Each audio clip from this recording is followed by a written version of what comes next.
மணந்த செல்வக் குமரவள் தாதை என்றும் நரவுளனருமென் குந்தல் நங்கையோர் பாகத்தானை புறவியை மாற்றுவானை பெருவோடூர் பேணினானை உறவினால் வல்ல நாகி உணருமார் உணர்த்துகிறேனே பிறவாதையின் அன்பு வேண்டி பின் வேண்டுகின்றார் புறவாமை வேண்டும் வேண்டும் பிறப்பு உண்டே இல்லை என்றும் மறவாமை வேண்டும் இன்னும் வேண்டும் நான் மகிழ்ந்து பாடி அறவாணி ஆடும் போதும் நடின்று இருக்க என்றார்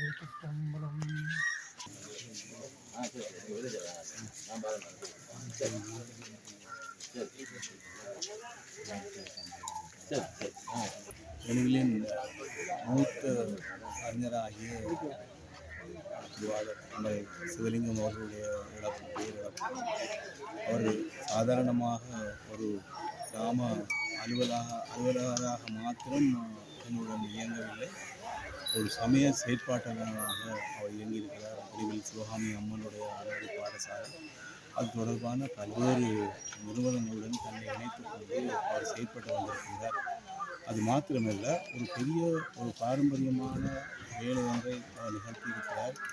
எளிவில் திருவூர் ஒன்றியம் என்கின்ற இந்த நூலை அவர் எங்களுக்கு ஆக்கித் தந்திருக்கின்றார். பல நூல்களை அவர் எழுதியுள்ளார். அது சமயம் சார்ந்ததாகவும் வேறு வேறு விஷயங்கள் சார்ந்ததாகவும் வடிவம் சார்ந்ததாகவும் பல விடயங்களை உள்ளடக்கியதாக பல நூல்களை எழுதியுள்ளார். இருந்தாலும் கூட அவருடைய எழுத்துக்களில் மிக முக்கியமானதாக கருதப்படுவது எளிவில் திருவூர் ஒன்றியம் பற்றிய அந்த நூலாகும். மிக முக்கியமான அந்த வரலாற்று நூலை தந்த என்னுடைய மூத்த தம்பி சிவலிங்கம் அவர்கள் என்று அவர் காலமாகிவிட்டார். 91 வயதில் இறந்திருக்கிறார். இருந்தாலும் கூட அவர் பேணிய நினைவுகளை, அவர் எனக்கு தந்த ஆவணங்களை பேணி பாதுகாத்து இன்னும் தொடர்ந்து நாங்கள் ஏதாவது எழுதி கொள்வதுதான் அவருக்கு செய்கின்ற நன்றி கடனாகும் என்று நான் நினைக்கின்றேன். இன்றைய தினம் உங்களுக்கு எல்லாம் ஒரு விசாரமான நினைவிலைச் சேர்ந்த மூத்த தம்பி சிவலிங்கம் என்ற கலாபூஷணம் அவர்கள் காலமாயிருக்கிறார். இந்த அவருடைய இறுதிக்கு நிறைவு செய்திருக்கின்றோம். இவர் நினைவு சிவகாமியம்மன் கோவில் பெரும் தொண்டனாக 1962ஆம் ஆண்டு நினைவு சைவத்துக்காரி கழகம் என்ற கழகத்தை அமைத்து அந்த தொழிலை போது மிக பெரும் தொண்டாற்றினார். தொடர்ந்து 1997ஆம் ஆண்டு நினைவில் சிவகாமி அறுவடை பாடசாலை என்ற இவரால் ஸ்தாபகராக அமைத்து தொடர்ந்து 20 வருடங்களாக அதன் அதிபராகவும் பொறுப்பாளராக அறநெறி வழியிலே பிள்ளைகளுக்கு போதனை வழங்குவதற்கும் இலவச ஆங்கில வகுப்பு நடத்துவதற்கும் சைவ திருமுறை வழங்குவதற்கும் திருமுறை பயிற்சி கொடுப்பதற்காக மிகவும் பெரும் முயற்சிகளை மேற்கொண்டு நடத்துகிறது. அந்த வகையில் மட்டுமல்ல, அவர் ஒரு கிராம சேவையாளராக இருந்தும் ஓய்வு பெற்றமும் நிறைந்த அளவு 33 புத்தகங்களை எழுதியிருக்கிறார். 34வது புத்தகம் ஆர்வனாக பெற்ற புத்தகம் அச்சுக்கும் போய்விட்டது, தப்பி நோக்கி வைக்கப்பட்டுள்ளது. இன்னும் வெளியிடவும் முன்பாக அவர் சென்றார். அவர் நினைவில் மஞ்சத்தில் சுவாமி மூவில் மட்டுமல்ல, நினைவில் மஞ்சத்தோடு நினைவில் யூனிட் சுவாமியுடைய அறிவாலயம் போன்ற நிறுவனங்களிலும் மிக மிகப்பெரிய சைவத்தொண்டார், தன்னலமற்ற சைவத்தொண்டார், அர்ப்பணிப்போடு சைவத்தொண்டார். அவருடைய வழியிலே இந்த இளைஞர்கள் சைவ திருமுறை கொண்டு செய்ய வேண்டும் என்று நாங்கள் அன்பாக கேட்டுக்கொண்டு அதுதான் அவருடைய ஆத்ம சாந்திக்கு பிரார்த்தனையாக இருக்கும் என்று தெரிவித்துக் கொண்டு இந்த எங்களுடைய கிராம சேவையாளர் மூத்த தம்பி சிவலிங்கம் ஐயாவுடைய இறுதி யாத்திரையிலே நாங்கள் கலந்து கொண்டிருக்கிறோம். அவர் ஒரு கிராம சேவையாளராக தன்னுடைய பணியை ஆரம்பித்து அதனை நல்ல முறையிலே நிறைவு செய்து அநேகமாக அவருடைய ஓய்வு பெற்றதன் பின் தான் அவர் எழுத்துலகிலே ஒரு சிறப்பான காரியங்களை செய்ய தொடங்கினார். அவர் இந்த எங்களோட ஊரிலே சமயம் சார்ந்த சமூகம் சார்ந்த பல விடயங்களை தொட்டு நல்ல நூல்களை ஆக்கியிருக்கிறார். ஆலயங்களை பற்றி, எங்களுடைய இனிவையூரின் வரலாறை பற்றி, இனிவையூர் வரலாறு ஆரம்பத்திலே செல்லையா நடராசா அவர்கள் இணுவை அப்பர் என்ற ஒரு நூலை கிட்டத்தட்ட ஒரு 45 வருடங்களுக்கு முன்னர் எழுதினார். அதன் பிறகு எங்களுடைய கிராம சேவையாளர் சிவலிங்கம் ஐயா அவர்கள்தான் அடுத்ததாக இணுவில் வாழ்ந்த மறைந்த எத்தனையோ அறிஞர்களை பற்றி சிறப்பான ஒரு தொகுப்பை வெளியிட்டார். அந்த தொகுப்பிலே கலைஞர்கள், அறிஞர்கள், பண்டிதர்கள், வித்துவான்கள், நடிகர்கள், இப்படி ஆசிரியர்கள், இப்படி பல வகையானவர்களின் ஒரு வரலாற்றை தனக்கு எட்டிய வகையிலே தொகுத்திருக்கின்றார்.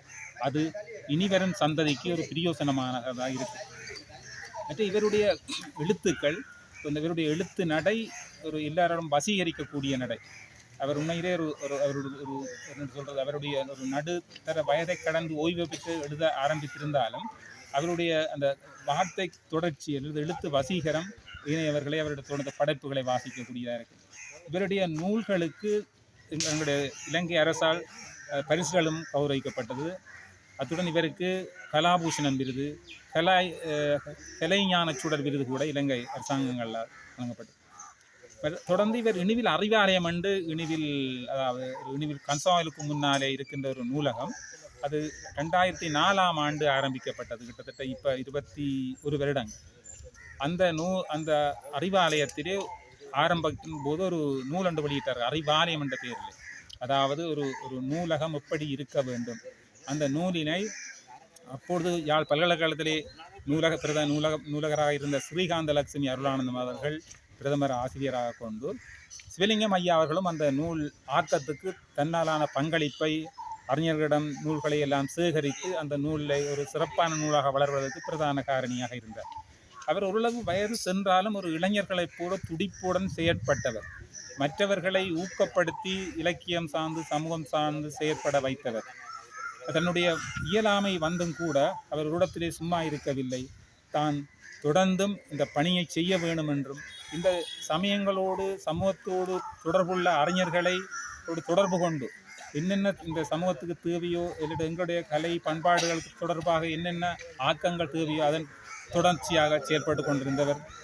அவருடைய 90 வயதை கடந்து அவர் வாழ்வை நிறைவு செய்தாலும் அவருடைய செய்த பணி என்றென்றும் போற்றுதற்குரியது. அவருடைய பணியை இனி வருகின்ற இளைய சந்ததி தொடர்ந்தும் அதனை செப்பனே செய்ய வேண்டும் என்று கேட்டுக்கொண்டு அவருக்கு எங்களுடைய மனமார்ந்த நிறைவான வாழ்வில் அவர் ஆண்டவன் திருப்பாதங்களை சேர வேண்டும் என்று நினைந்து வணங்கி விடைபெறுகின்றேன். எல்லோருக்கும் வணக்கம். இன்று சிவபதம் அடைந்தவர் என்னுடைய உடன்பிறப்பான சகோதரன். இவர் நெடுங்காலமாக கிராம சேவையாளராக பணியாற்றியவர். முதல் முறையாக யாழ்ப்பாணம் சோதனையிலும், அடுத்த தடவையாக நல்லூரிலும், அடுத்த தடவையாக உடுவிலும், கடைசியாக ஓய்வு நிலை காலத்திலே மல்லாகத்திலும் இவர் கடமையாற்றினவர். இவர் பிறவியிலிருந்து சைவத்தை பயின்றவரும் சைவ தொண்டும் செய்யக்கூடியவர். ஆனால் இவரை பொறுத்த மட்டுமே அடுத்தவருக்கு மனநோக்கூடியவருக்கும் என்ன நடக்க மாட்டார். ஆனால் இவர் தன் முதுமைக் காலங்களில் புத்தகங்கள் எழுதுறதான் அவற்றை முதன்மையான ஒரு நோக்காக இருந்தது. அதில் முதல் இவருக்கு அந்த கலாபூஷண பட்டம் கிடைத்தது. அதன் பிறகு கலைஞான சுடர் என்ற பட்டமும் கிடைத்தது. இவருடைய புத்தக நூல் ஒன்று யாழ்ப்பாணத்திலே பிரபஞ்சமான நூல் ஒன்று முதலாவது பரிசு கொடுத்து யாழ்ப்பாணத்தில் பப்ளிக் லைப்ரரியில் இவரை கூப்பிட்டு பெரிய கம்ப்யூட்டர் பெரிய இதெல்லாம் நடத்தினவர். ஆனால் இவர் எங்கேயும் ஒரு இடத்துலையும் தன்னை புகழ்ச்சியை இதையும் விரும்பாதவர். அறநெறி பாடசாலை, திருநறை கழகம், இப்படியான சமய தொண்டுகள், பிள்ளைகளை ஊக்குவிக்கிறது, சமய தொண்டு செய்கிறது, கோயில்களுக்கு போய் கோயில்களுக்காக இந்த மாதிரி திறம்பட நடத்தணும், அப்படியான ஒரு அளவுக்கு இவர் எல்லாம் செய்து கொண்டு வந்தவர். ஆனால் முதுமைக் காலத்திலையும் அவர் இதை நிறைவேறலை. நேற்றைய தினம் இருந்தால் போல அவருக்கு இந்த வருத்தமாக கிடந்தால் அவர் ஒரு காலம் கிடைக்கல. நல்ல மாதிரி இருந்தவர். ஆனால் எங்களுக்கு ஒரு பெரிய இழப்புன்னா எங்களோட வழிகாட்டியாக இருந்தவர். எங்களுடைய குடும்பத்தில் மூத்த உறுப்பினர். இவரை இட்டு இந்த கிரியைக்கு வந்தவர்கள் எல்லோருக்கும் நான் நன்றி தெரிவிக்கிறேன். காரணம் என்னென்னு கேட்டால், என்னென்று கொண்டாட்டம் உய்வுண்டாம் உய்வில்லை செய்நன்றி கொன்ற மகற்கு. இங்கே வந்து இரங்கலூரி ஆற்றினவர்கள் 5-6 பேர் இரங்கல் ஆற்றியிருக்கிறோம்.